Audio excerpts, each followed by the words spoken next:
Macam kes Dr. Usaimi kata apa, ada ulama kata paha bukan aurat. Habis itu dia kata kenapa dia mai kuliah pakai seluar panjang. Itulah orang-orang yang tidak begitu sihat pemikiran mereka.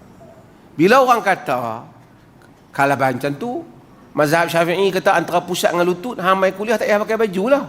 Itulah masalah dia. Dia tak faham fiqh ni, orang kata kadar yang boleh. Bukan saya nak sokong kaul mana, tapi misalnya kita kata sentuh perempuan tanpa syahwat tidak membatalkan wudu. Kita beritahu mazhab ada macam ni dan ada mazhab yang macam ni. Macam kita mengajar. Oh macam tu hang senanglah boleh pi raba perempuan. Apa punya mangkak?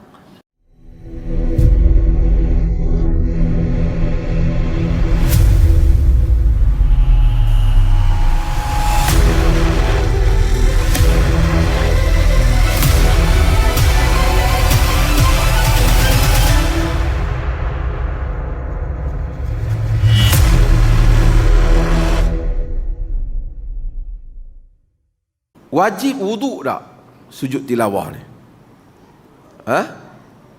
Adakah kita wajib berwudu ataupun tak? Wajib menghadap kiblat, wajib bila nak semayang ni wudu, menghadap kiblat, menutup aurat. Kalau kita duduk dengar orang baca tu tak ada wudu, tak ambil wudu, duduk dengar, kita hafal, duduk dengar. Kemudian sampai ayat sujud. Boleh kita sujud ataupun tidak? Sedangkan kita tidak berwudu.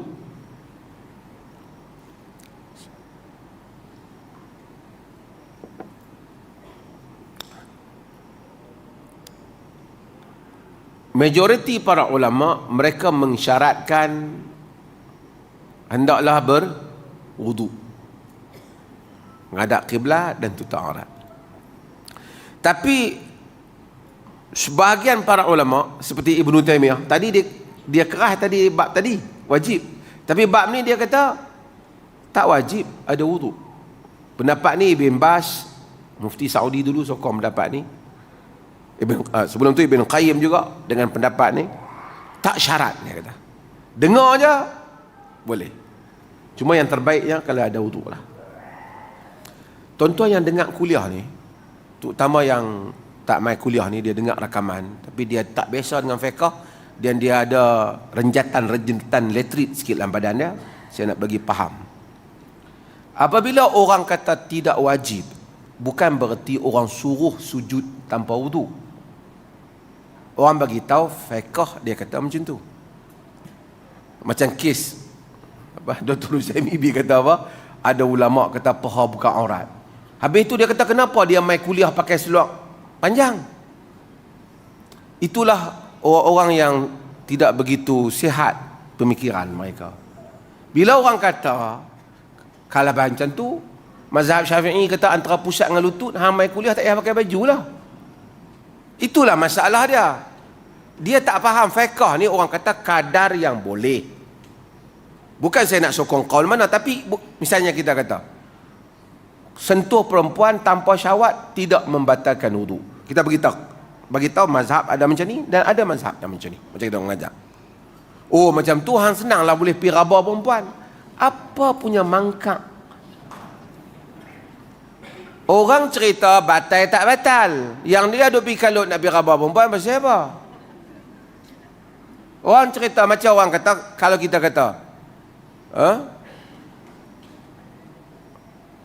emas, pakai emas,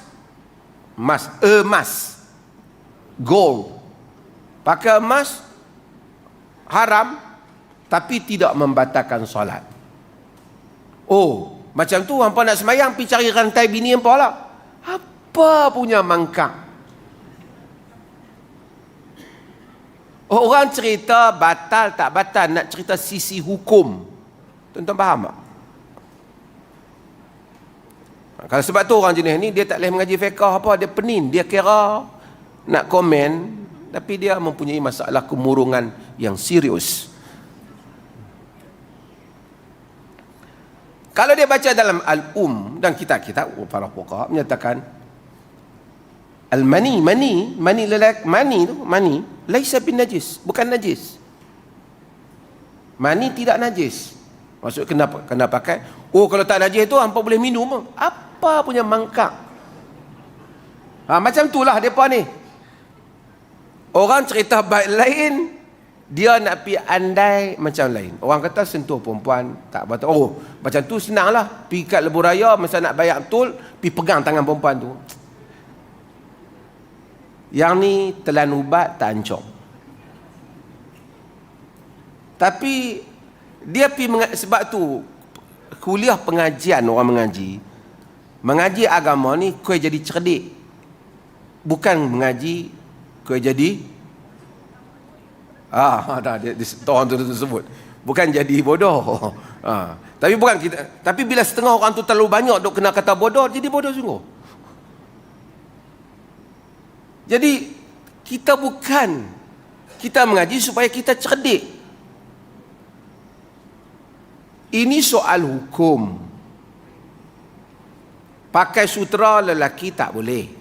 Tapi kalau lelaki pakai sutra, dia pakai baju sutra, dia semayang, sah ataupun tak? Oh, macam tu hampa nak pakai sutra? Tak. Orang cerita bab sah ataupun tidak. Macam tu lah orang cerita bab ni. Dia tengok tu, dah suruh orang pergi sujud tanpa ambil wuduk pula tu. Orang cerita kalau dia sujud tanpa wuduk, ada tak ulama yang kata boleh? Ada. Tapi yang terbaiknya jumhur kata hendaklah berwuduk. Bukan orang pi suruh sujud tanpa wuduk. Sebab tu kewajipan agama ni kepada orang-orang yang berakil dan baligh. Ada akal dan baligh. Kadang-kadang baligh tapi akal tak ada. Bila dia mengaji PK, dia demam. Dia dengar, pasal dia tak pernah dengar dalil apa, dia hanya mengaji macam tu saja. Dia tak mau tahu sebab apa. Kita di sini kita mengaji bagi tahu fiqh itu demikian dan demikian perbahasan para fuqaha.